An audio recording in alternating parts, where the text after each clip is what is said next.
big societies published guidelines for management of subarachnoid hemorrhage. One is American Heart Association, Stroke Association, and another is Neurocritical Care Society. So learning objective is how to make guidelines and how to follow guidelines and what are the difference between these two guidelines and how they can be implemented in our day-to-day practice.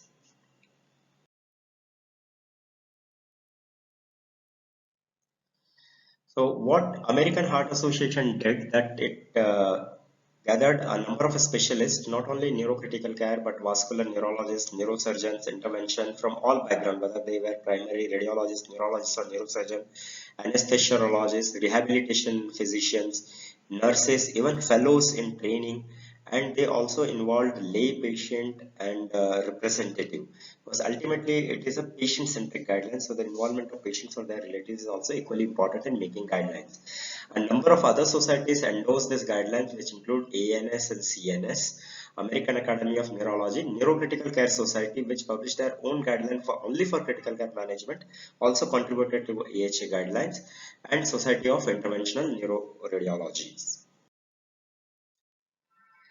Whereas Neurocritical Care Society guidelines were based mainly on from neurocritical care specialists, so their approach was a bit different. They had an approach of PICO approach, what you call population intervention, comparison, and outcome.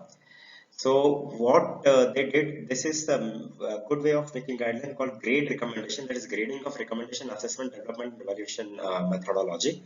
So in that they give three types of recommendation. Like when they use word we recommend, that means you should do. We do not recommend, that means we should not do. And then when they say we suggest, that means you may or may not do. And one important difference of Neurocritical Care Society guidelines is they focused mainly on the functional outcome, mortality, and complications, not on the physiological parameters like reduction in serum sodium, increase in blood pressure, or radiological finding, etc. So their primary question was any intervention. What was the effect of intervention or on either mortality or functional outcome in terms of modified ranking scale, Glasgow outcome score, or complications like rebleeding or new cerebral infarction or delayed cerebral ischemia. So they gathered evidence and they found 5 questions which supported strong recommendations and 6 did not have enough recommendation. Now you will ask why only 12 questions were asked. So they asked a number of questions and the questions were rated like critically important to non-important. So when the score was 50% or more, means that question is included to be searched in the literature. Like you can ask silly questions like whether head shaving is recommended for aneurysmal subarachnoid hemorrhage surgery or not. But most of the people feel this is not a critically important. So that question was not included for literature search and evidence synthesis. And ultimately, after each panelist, each individual member, he searched the literature, gathered evidence, and after this evidence, they made a consensus based on the evidence. So when the agreement was 80% or more, that was included in recommendations. When it was less, it was not included in the recommendation. Whereas American Heart Association guidelines include entire spectrum of subarachnoid hemorrhage, including pre-hospital emergency department evaluation, hospitalization, rehabilitation, and follow-up at later. So the purpose is like when bleeding occurs at home, it causes early brain injury. So what should be done at the time of early brain injury? Delayed brain injury occurs due to vasospasm, cerebral ischemia, and recovery is largely dependent on how much rehabilitation a person receives. So it is basically patient centric and not only it gives recommendations for actual medical management but also recommendations on the type of hospital, type of setup that should be treating such patients. So they had two approach like based on the level of evidence, which was A, that is based on RCT or meta-analysis, level of evidence B based on one RCT, that is BR, or NR, that is not based on RCT, level of evidence C, that is with limited data, where limited data is available, not much is available, and level C evidence, where it is only based only on consensus of expert, not based on evidence. So these are the level. Based on this level, they recommended like class 1, which they have written in green, that is strong recommendation. That means if it is in green, that means you should do.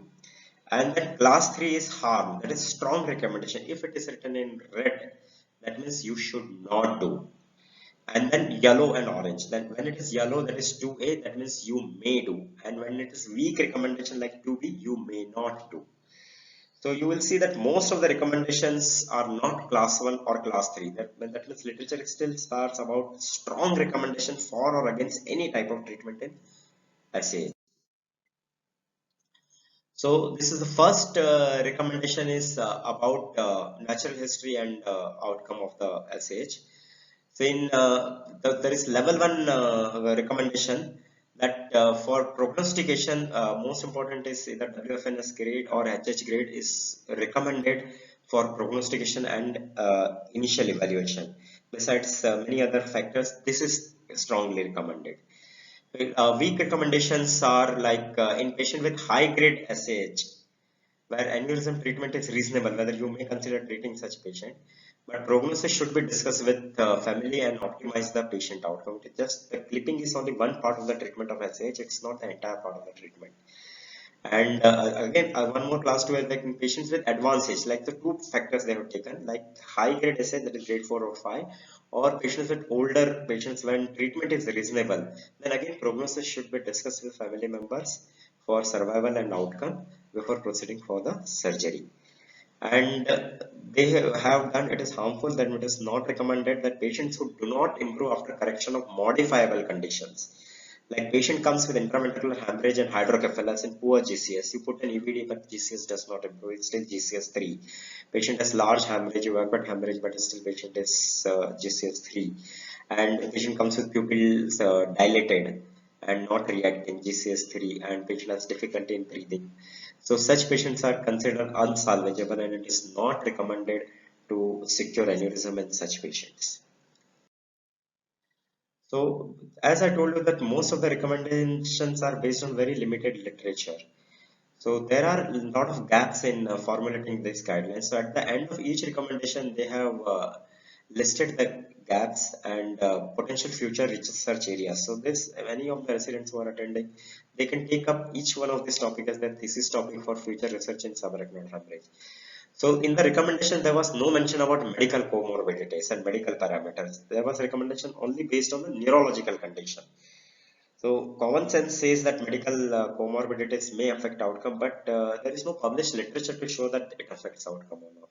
In known biomarkers, like in traumatic brain injury, we have a lot of serum biomarkers. So similarly, CSF as well as serum biomarkers of any form of brain injury are applicable in subarachnoid hemorrhage also, but they are not evaluated.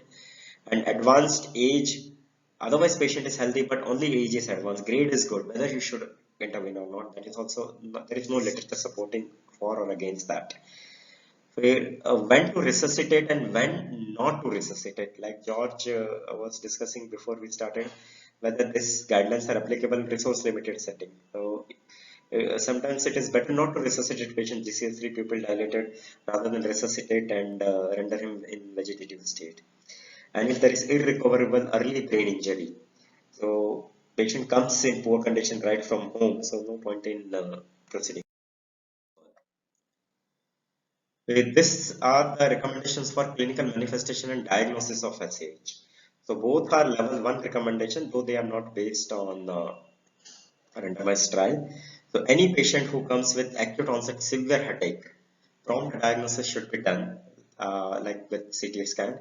The patient who present beyond 6 hours of symptom onset and who have a new neurological deficit, a plain CT scan is indicated. Because in less than 6 hours, blood may not be still white and you may miss on CT scan, but more than 6 hours, yes. And if CT scan does not show aneurysm and strong suspicion of aneurysm is there, then lumbar puncture should be done. In this class, 2B recommendation is that if the patient has acute onset severe headache without neurological deficit, and you don't know it is sudden onset severe headache or thunderclap headache, and you don't know what to do. So there is one Ottawa SAH prediction rule, which I will be showing later, that can be used to predict presence of subarachnoid hemorrhage, and evaluation may be done. For the cause of aneurysmal subarachnoid hemorrhage, CT angiography is the first investigation, and only in patients with inconclusive CT angiography DSA is indicated. DSA currently is not indicated just for diagnosis purpose as a first investigation for SAH. And weaker recommendation is that DSA can be useful for optimal strategy for aneurysmal intervention. So as I told you, DSA should not be used only for diagnosis. So if you're planning to intervene, whether it is endovascular or microsurgical, and you need more information which is not available in CT angiogram, then you should do DSA, otherwise no. So this is the flow chart for evaluation of patients with sudden onset severe headache. You apply Ottawa SAH rule, which is class 2B recommendation. And if it is less than 6 hours and no neurological deficit, first CT scan. And more than 6 hours and new neurological deficit, and again CT scan is definitely indicated in both circumstances, but strongly indicated if the patient presents late. And if it shows SAH, then you do CT angiogram and DSA for planning. And if it does not show, then you do lumbar puncture. Uh, and lumbar puncture, if it does not show any SAH, no xanthochromia, then you can refer to neurologist for evaluation of some other causes of headache. So this is Ottawa SAH rule. So though it is 100% sensitive, it is not as specific. So if the age is more than 40 and if the headache is associated with neck pain or neck stiffness and there is history of loss of consciousness, and if the headache is at the onset of exertion, like if the patient has constipation or if it is post-coital, or if patient has vigorous physical exercise before headache, and if it is thunderclap headache and limited neck flexion like on examination, then there is a high index of suspicion, and if patient has any of these things present along with headache, there's a very likelihood that they may have SAH, and you are not likely to miss SAH in any such patients if you do DSA or CT angiogram. But it is not specific, like many other conditions can have, like there are so many differential diagnoses of thunderclap headache. For example, spontaneous intracranial hypotension can also cause thunderclap headache, CVT, cerebral venous thrombosis, acute hydrocephalus due to colloid cyst or something like that, or acute bacterial meningitis, sometimes rarely severe migraine, and this carotid or vertebral artery dissection can also cause thunderclap headache. That's so that though it is sensitive, it's not very specific. The CT angio is indicated initially, but if the patient has diffuse SH and you do not have clue where the bleeding would have originated from, so DSA may be indicated in such cases. But if it is a focal SH like intrahemispheric fissure or one of the sylvian fissures or in the posterior system, then you know the aneurysm will be in somewhere near the hemorrhage and CT angio is sufficient. So question comes utility of MRI. Though we can do MRI, but there are no published literature which are strong enough to recommend MRI or MR angiogram for evaluation. In perimesencephalic SAH, whether CT angio, if it is negative, should you still consider DSA or repeat angiogram is still unsure. But largely, most of the patients on repeat angiogram do not show up aneurysm. And emerging technologies like dual energy CT scan and single photon CT scan are good for CT angiography and picking up aneurysm. So that may be employed instead of DSA. This recommendation is for hospital characteristics and systems. So both are class 1 recommendation that if the patient has aneurysmal subarachnoid hemorrhage, patient should be transferred to a hospital that deals with large number of such patients, that has neurointensive care, that has comprehensive stroke center. They have experienced surgeons as well as endovascular people. And if you refer patient to such center, the outcomes are better as compared to the skeletal centers which do occasional clipping or occasional coiling. So neurocritical care is like almost mandatory if you want to improve the outcome of patient with SH as compared to general medical critical. So, the gaps in such thing is what is good center. So there are no cutoffs. Like in earlier 2012 guidelines, they told any center that does 35 or more aneurysm is considered good center. But there is no evidence to show fixed cutoff, like 35, 50 or something. So best is each center should do their annual monitoring, what we'll call as priority clinical indicators. So in our own hospital, we have taken aneurysmal mortality after aneurysm surgery as one of the PCIs. And we every 6 months we see mortality of patients with aneurysmal SAH and see whether it is increasing or decreasing. Luckily, it is decreasing in last 4 5 years or so. So annual monitoring suggests that your center is performing well. And second thing is patient characteristics and health, like which is very common in our scenario. Like many patients are not able to afford endovascular treatment, or patients are old, or there are strong belief against surgery and they want non-surgical treatment, but money may be issue, availability of endovascular guide may be issue. So this characteristics also needs to be studied in future. And guideline adherence. The Brain Trauma Foundation guidelines have shown that if one is adherent to those guidelines, that mortality and unfavorable outcome can be significantly reduced. But though the guidelines were published in 2012 for SAH by AHA, so there are no studies on adherence of these guidelines and its impact on outcome. So this is also an area of future research. So whether you should adhere to guidelines or not.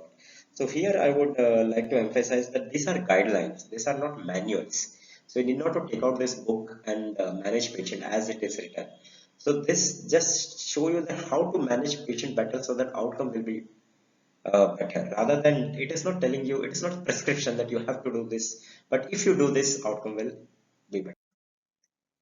So these are the recommendations for prevention of rebleeding. This is one of the hot topic. Like it is an audit if the patient bleeds again after admission to a neurosurgical center. That means you have not taken care of the patient well. So how you prevent rebleeding? All of us know that increased blood pressure is responsible for rebleeding.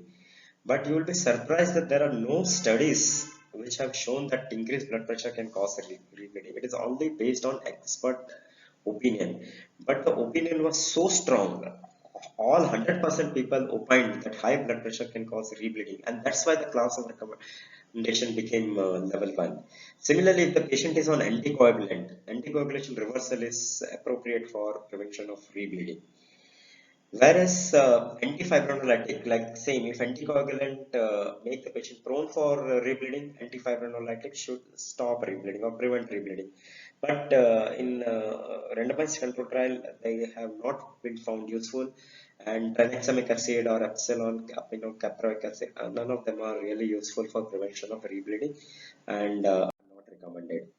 Now, Neurocritical Care Society also made recommendation on this. Again, they told there is evidence there is insufficient to recommend a blood pressure reduction. How much blood pressure reduction should be done? So that is not known. So NCS also did not give any recommendation on management of blood pressure, and they also recommended against use of antifibrinolytic medication for prevention of rebleeding, and which is a strong recommendation. That means you should not use tranexamic acid to prevent rebleeding.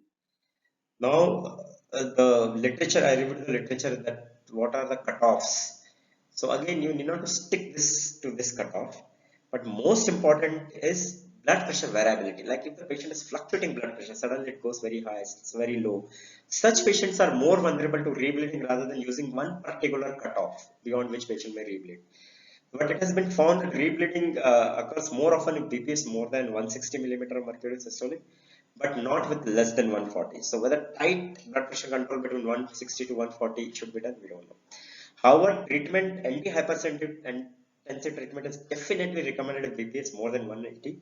But at the same time, hypotension should be avoided as it can cause ischemia. So mean arterial blood pressure should not drop below 65 millimeter mercury. So anticoagulation reversal has been demonstrated in other intracranial hemorrhage, but there are no strong studies for subarachnoid hemorrhage. This ULTRA trial was early administration of tranexamic acid for prevention of rebleeding, and in this trial, all patients underwent surgery within 14 hours of onset of symptom. So that may be the reason that there were not enough number of rebleeds, and addition of tranexamic acid did not offer advantage for prevention of rebleed. So this is an area of future research, like in our setup particularly. Like the patient comes on Friday, Saturdays, and Sundays. We don't have operation theaters. Patient will be operated on Monday. So we have 2 to 3 days left unsecured aneurysm. So whether 2 3 days of antifibrinolytic therapy will prevent rebleeding or not, we don't know. And blood pressure treatment, again, targets are not defined whether intravenous medication should be given What type of medication should be given? So it is preferable to give short acting because patient should not have sustained hypotension. Though anticoagulation is known to cause more bleeding, but antithrombotics we don't know.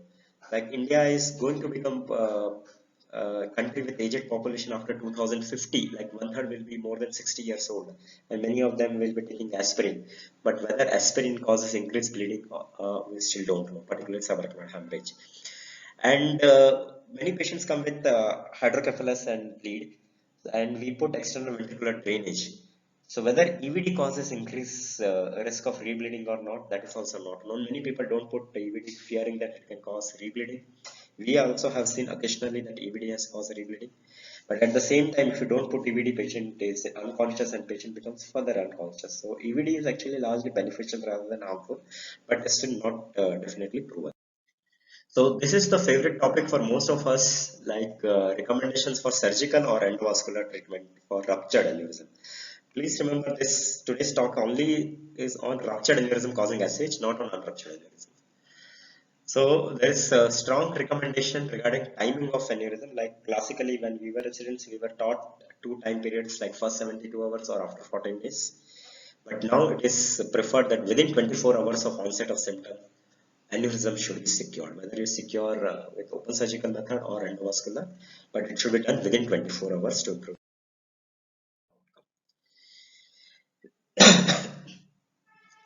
And in there is again strain the treatment goal, like if you are doing surgery or endovascular, the treatment goal, there is a strong recommendation. The treatment goal should be the complete obliteration of ruptured aneurysm. That is class 1 recommendation, whether you coil or clip, because that will confer long-term advantage. Whereas in the patients in whom complete obliteration is not possible, either when brain is sedimentous, morphology of aneurysm is not good. So what we call as palliative securing, or like clipping or primary coiling, is not feasible. The partial obliteration of the rupture side, like you just do dome coiling or dome clipping, and later, maybe 2 weeks or something later, you go ahead once the brain settles down and patient recovers, you go for complete operation. But again, there are no literature supporting this statement. However, the recommendation from experts was strong. That's why it received. Now for the modality of the treatment. So this is very important slide. So like we all are doctors first before we are neurosurgeons or interventionists. Some of us are neurosurgeons who will become interventionists. So you should not just toss the coin and tell coiling or clipping. Now there is enough literature to support which is superior treatment. So for posterior circulation based on randomized control trial, endovascular treatment is definitely superior. There is no doubt about it, and the one should not debate about it. And in patients with unconscious condition, uh, okay. So now the modality of treatment when aneurysm is considered equally suitable for clipping and coiling. So here comes the equipoise. So this is level 1 recommendation based on strong evidence, that is level A evidence, that patient with good grade aneurysmal subarachnoid hemorrhage from anterior circulation, which are equally suitable for both coiling as well as clipping. Coiling is recommended over clipping to improve 1 year functional outcome. Remember, this is just 1 year functional outcome.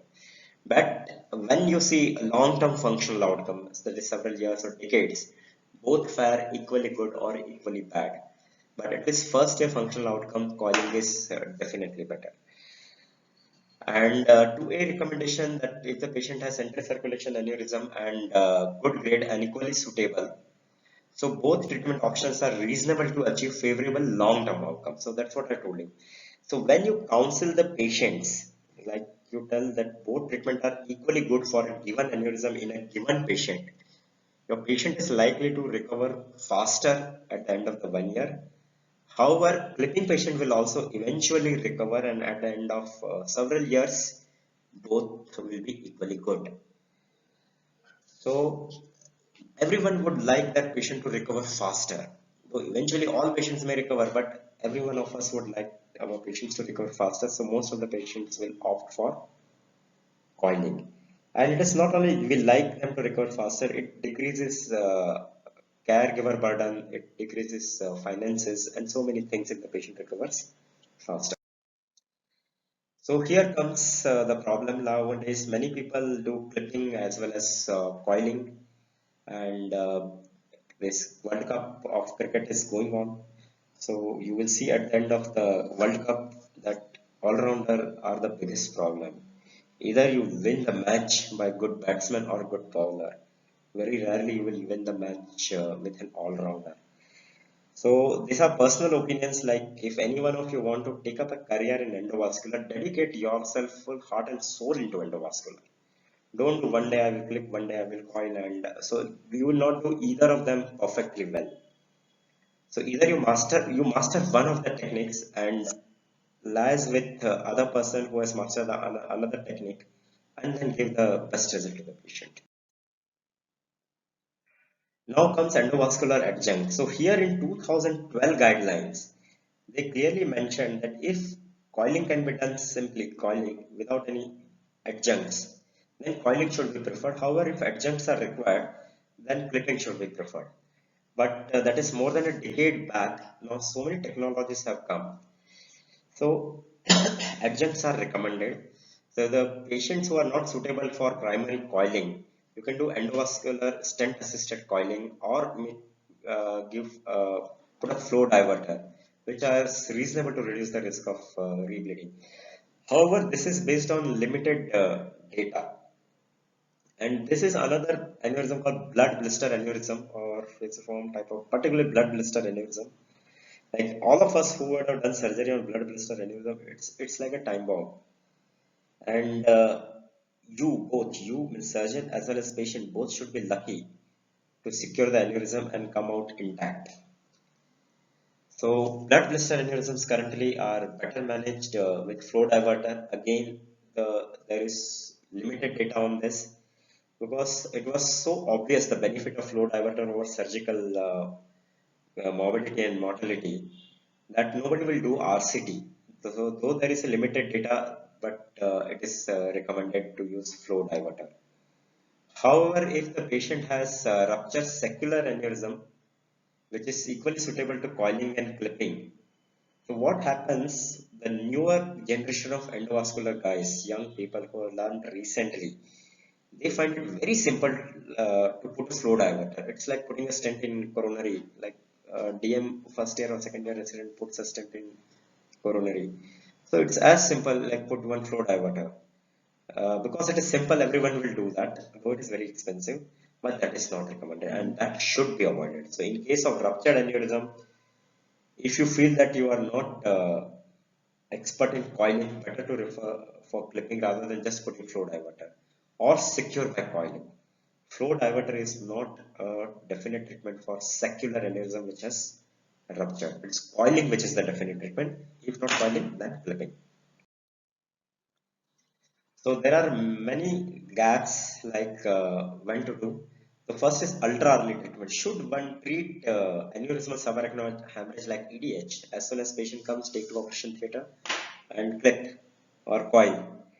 So there is limited data which shows that surgery performed off office hours at late night with limited resources available do not fare well.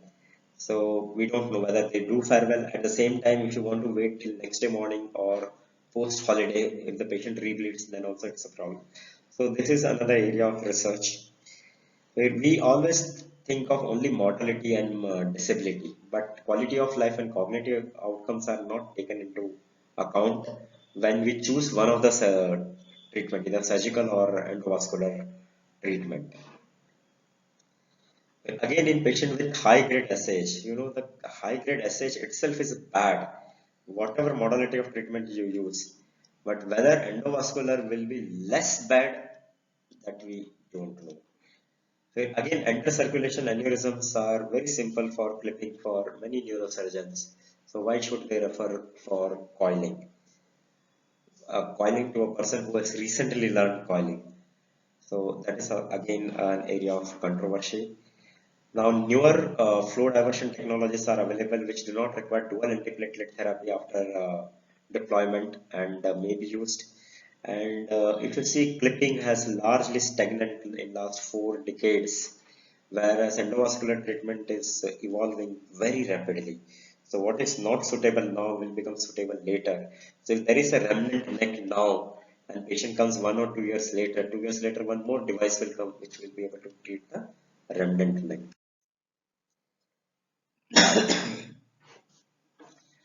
So these are the recommendations for anesthesia management for surgical or endovascular treatment. So for brain bulge or brain edema, you may use hypertonic saline or mannitol. Both are equally good or equally bad in reducing intracranial pressure, and there are no recommendation for or against one of them. And this is based on randomized trial. Like there are enough number of randomized trial in traumatic brain injury patients also, which show that mannitol and hypertonic saline are equally good for reduction of intracranial pressure. And the main goal of anesthesia for this surgical procedure is minimize post-procedural pain, which can increase intracranial pressure, can increase inflammation, nausea, and vomiting. And prevention of hyperglycemia. Though earlier there was a fashion of tight glycemic control with intensive insulin therapy, that is not recommended, but hyperglycemia should be prevented. And at the same time, you should not give too much insulin to cause hypoglycemia. However, there is a limited data for unsecured aneurysm about blood pressure control and blood pressure monitoring to prevent re-rupture and to prevent ischemia, which I already addressed earlier. So what happens, like, till aneurysm is secured and your patient is still under anesthesia. Now, what should be the target blood pressure? Whether you should keep intentional hypotension so that if the aneurysm bleeds, it does not cause massive blood loss, or you should allow the whatever blood pressure is present at the time of induction. So both are equally harmful and there is limited data what should be done. So at least frequent intraoperative monitoring should definitely be done and blood pressure should be controlled up to reasonable extent, but there are no definite targets. The other anesthetic recommendations are intraoperative neuromonitoring. These are not based on randomized trial, but for IC aneurysm where you expect prolonged occlusion times, intraoperative neuromonitoring is reasonable. And in patients with uncontrolled intraoperative aneurysmal rupture, like adenosine may be considered. It gives up to 45-second time for surgeon to suck the blood and see the site of rupture and secure the aneurysm.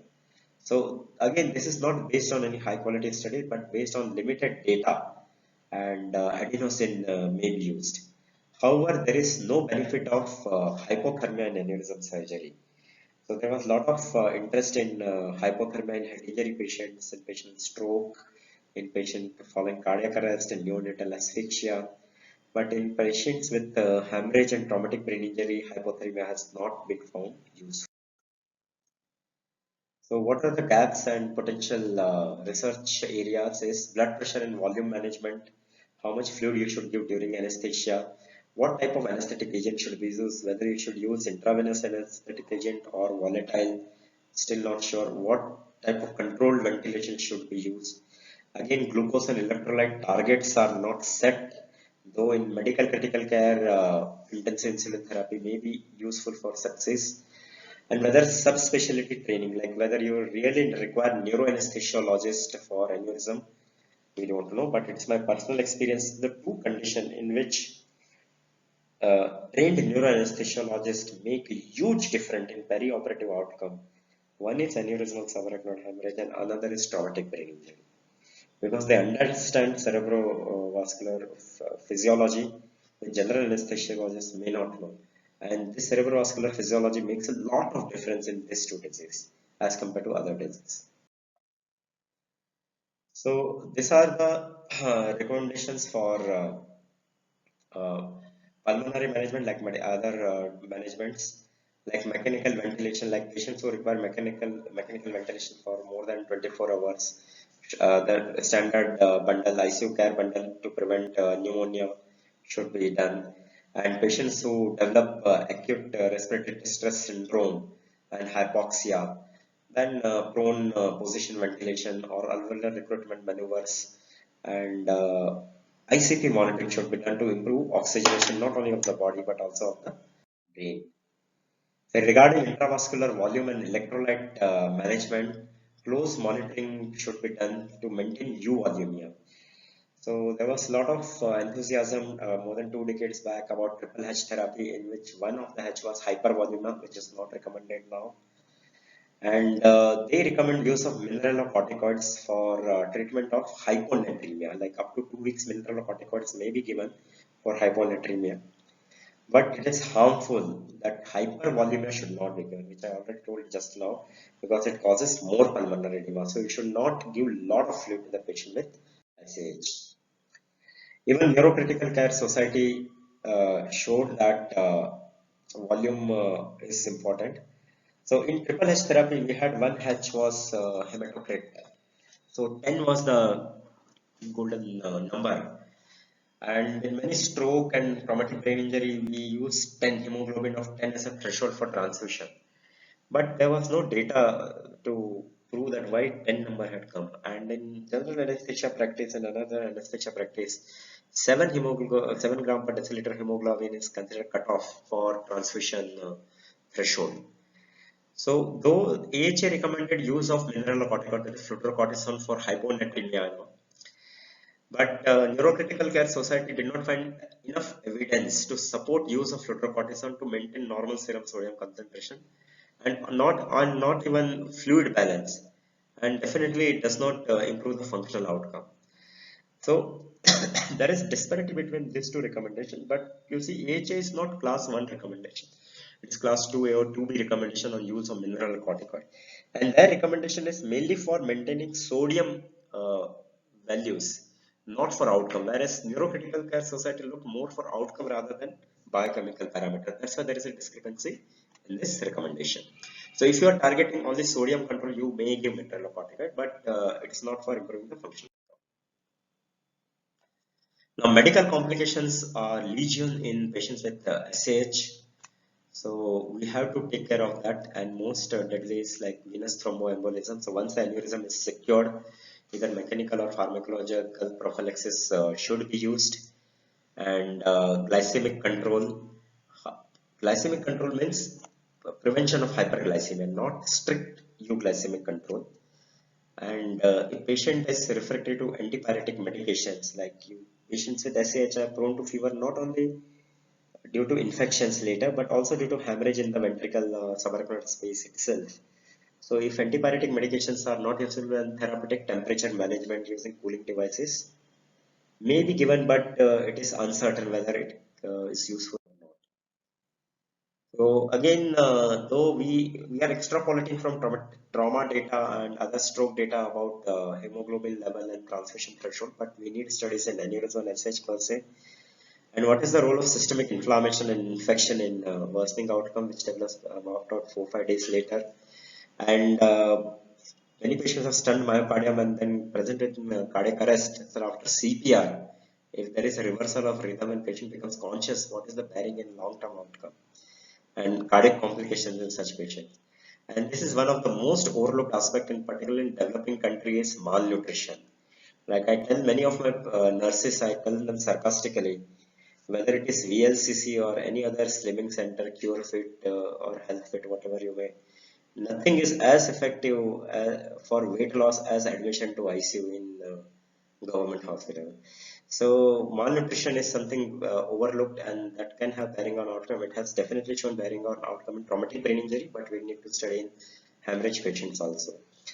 So circulatory volume, whether it should do cardiac output monitoring rather than just give fluid or CVP monitoring, we don't know.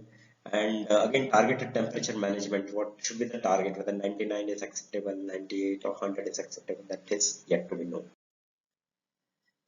So these are the recommendations for vasospasm and delayed cerebral ischemia. So there are class 2 recommendations not based on randomized controlled trial, but in patient with suspected vasospasm, limited neurological examination or CT angiogram, CT perfusion can be useful to detect vasospasm and prevent and predict and prevent cerebral ischemia. Even you can use transcranial Doppler monitoring. Even continuous EEG monitoring can be used to predict cerebral ischemia. And if you have more sophisticated ICU, you may consider using brain tissue oxygen, microdialysis, etc. But higher the monitoring you use, recommendation is less. But with TCD and all, recommendation is good. But Neurocritical Care Society does not think so. It feels that though TCD and all are being used, continuous EEG or CT angio, CT perfusion study, but the evidence is insufficient. So again, ASA did not tell that it is class 1 recommendation, it is class 2A. So this is very true for our country where we may not have TCD. We may have TCD, but there is no expert to use TCD. So frequent neurological examination. There is nothing like frequent neurological examination for prediction of delayed cerebral ischemia. So this is what I tell to my residents, whether you have TCD or no. But if you examine the patient frequently, so what I ask, like hourly urine output monitoring. So for hourly urine output monitoring, nurse will definitely go near patient's bed. So she may or may not examine formally neurologically that patient, but she may definitely see some change or gross change, which will alert that there is neurological deterioration. Though hourly output monitoring is not required, and this patient has diuresis. So such simple intervention you can do at your own level to improve the neurological examination if you don't have more sophisticated monitoring technology. So DCD monitoring, again, there are a lot of inter-rater variability, and DCD shows many times vasospasm, angiograph shows vasospasm, but clinically patient may not have any symptoms. The continuous EEG monitoring is quite labor intensive, and there are many parameters like alpha beta delta ratio or burst suppression in patients with deeply unconscious state or subclinical seizures, which can predict DCI, whether invasive multimodal neuromonitoring is useful or not, electrocorticography is useful or not. If you have ICP monitoring, whether you can do CT perfusion, cerebral autoregulation, blood flow using cardiac output monitor, these all are potential research interest. These are the recommendations for treatment of prevention and treatment. So there is only one class, one recommendation that nimodipine, oral nimodipine is useful for prevention and improving functional outcome after DCI. Others are not based on randomized trial. So others are like maintaining U volumia, and in symptomatic vasospasm, one may elevate systolic blood pressure, and in patient with severe vasospasm, intraarterial vasodilator therapy may be considered, that is intraarterial nimodipine for reversal of cerebral vasospasm. And if you have facility available, you can even consider balloon angioplasty if proximal vessels are involved in vasospasm. So these are the recommendations for in patients who have already established vasospasm. So in our case, we use very generously intraarterial nimodipine for treatment of vasospasm. The Neurocritical Care Society also endorses that oral nimodipine is best. There is a strong recommendation. However, other calcium channel blockers like nicardipine or verapamil, diltiazem are not recommended, and intravenous nicardipine is not recommended. And if at all you want to give any intravenous calcium channel blocker other than nicardipine, is definitely not recommended. So nicardipine is not recommended for delayed cerebral ischemia or vasospasm, but it may be a good treatment for very high blood pressure in patient with unsecured aneurysm.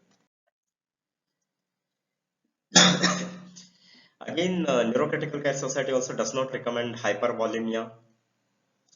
They recommend targeted fluid administration to achieve only euvolemia. And again, they do not recommend for or against blood pressure or cardiac augmentation, like whether you should give noradrenaline to increase the blood pressure. We give a lot of time milrinone to increase the cardiac output, but there is insufficient data to show milrinone is effective in prevention and treatment of DCI. We have one paper we compared milrinone with intraarterial nimodipine, and though it was not a very good study, but intraarterial nimodipine fared better than milrinone. So, but many people still give milrinone, which is like counterintuitive. So, in this Neurocritical Care Society guideline, also there was a lot of discussion among panelists. Like most of them were using milrinone, but when they looked for the evidence, they did not find sufficient quality data for that.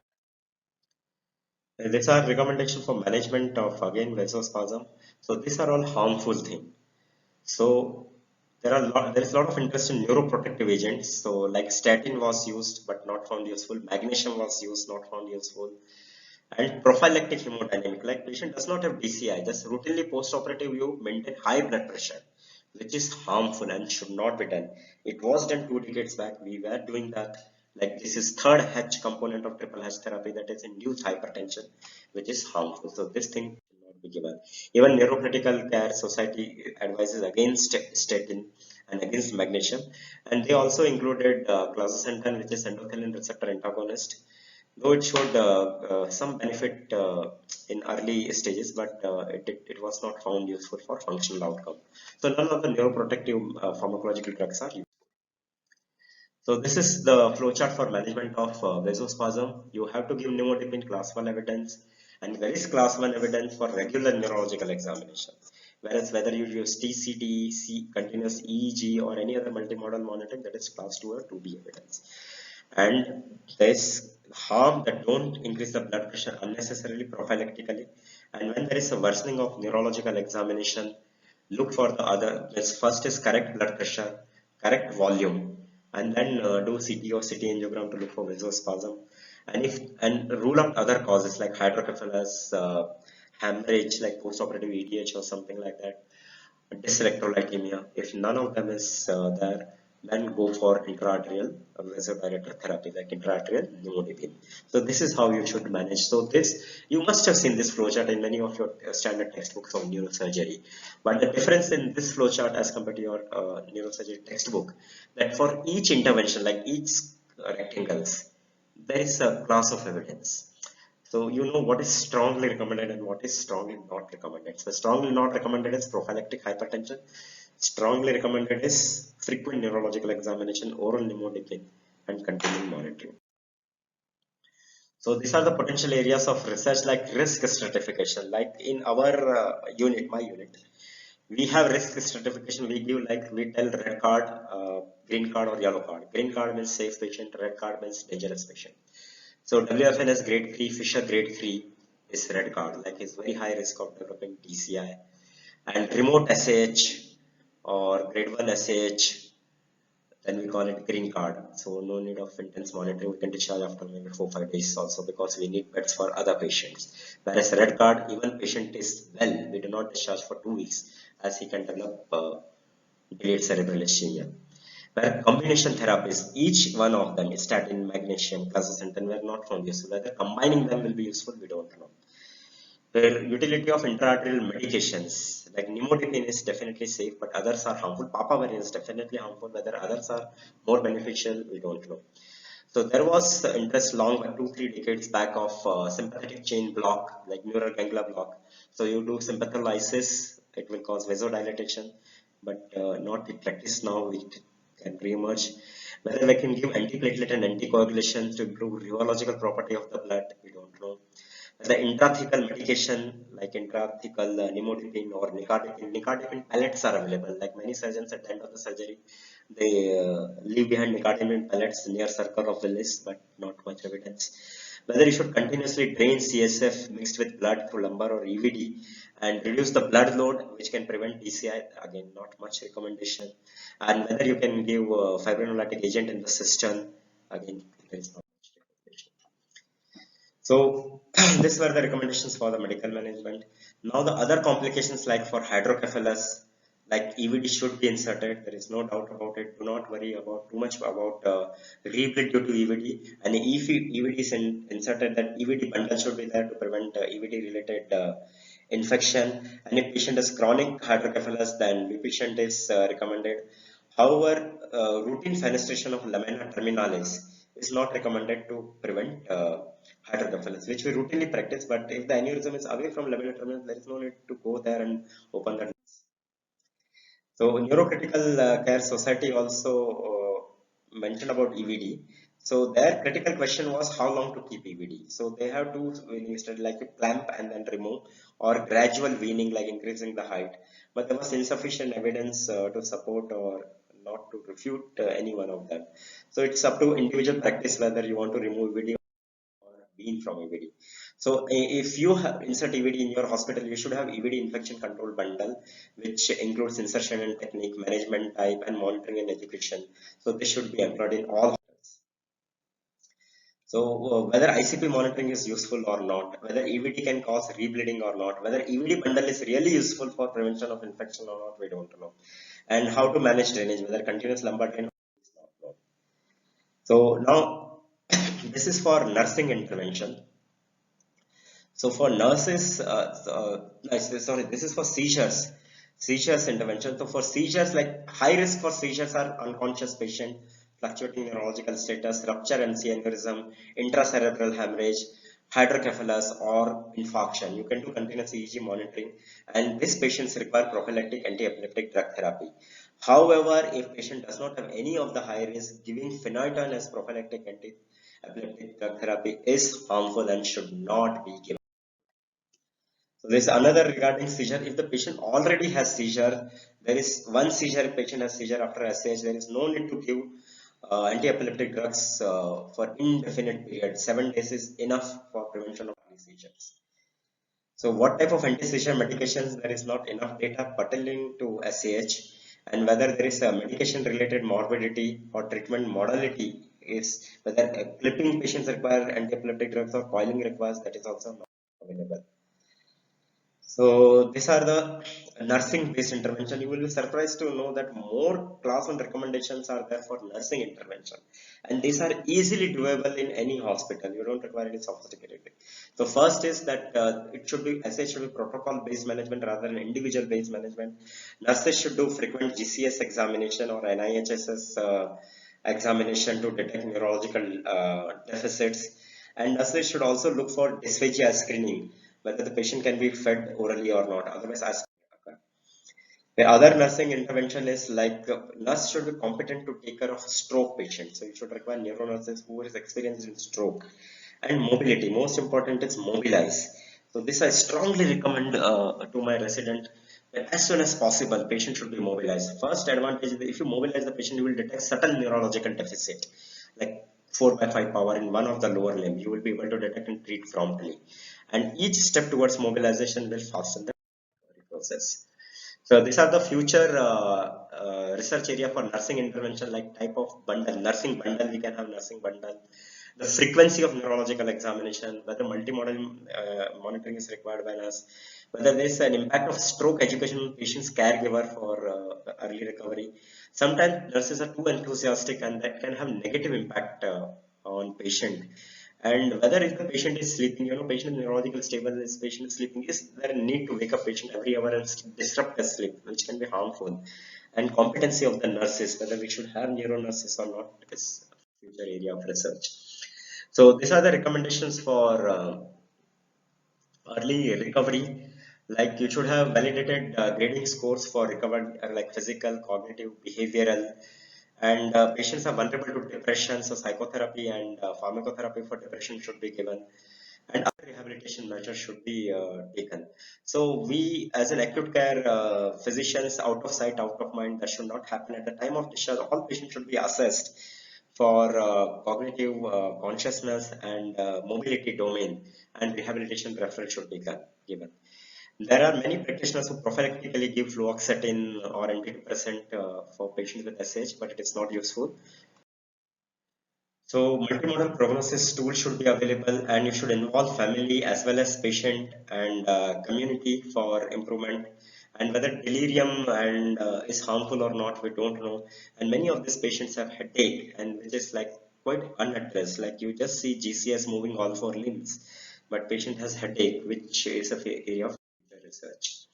So for the long-term recovery, you have to look for other subtle symptoms like depression, anxiety, even sexual dysfunction, which we don't ask when the patient comes. A follow-up patient comes walking, talking, that's fine for us, which should not be there.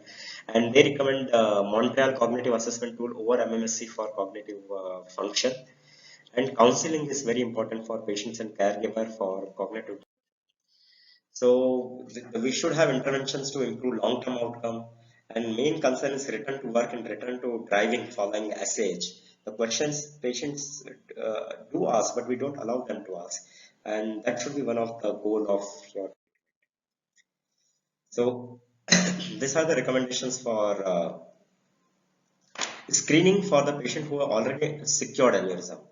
So earlier in 2012 guidelines, they told that within 6 months you should repeat an angiogram, whether you are done coiling or clipping, to see whether there is residual aneurysm or not.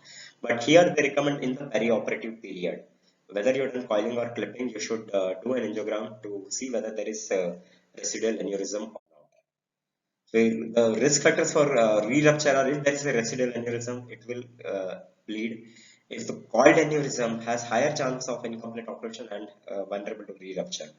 Whereas de novo aneurysm can form if the patient already has bleeding, and if patient is young, patient is a woman, then new aneurysm can form, though you have secured.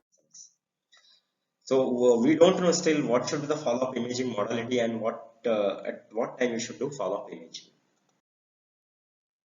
So this comes the answer to the question of Dr. George. When before I could commence my seminar, he raised this question.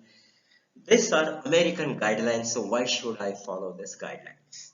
This is the commonest question which we ask. Why should we follow American guidelines? Now in India, like we have two Indias in one India. If you go to any multi-specialty hospital, Haifa hospital, you have all the things available what I told. So yes, you should follow these guidelines when you all the resources are available. But when all the resources are not available, whether you should customize this guideline based on the resources available. The best example I gave, you don't have PCD, EG monitoring, ICP monitoring. So frequent neurological examination should be much more frequent. So that can be done. So this is how we can generalize the guidelines. So that's all from my side. Thank you.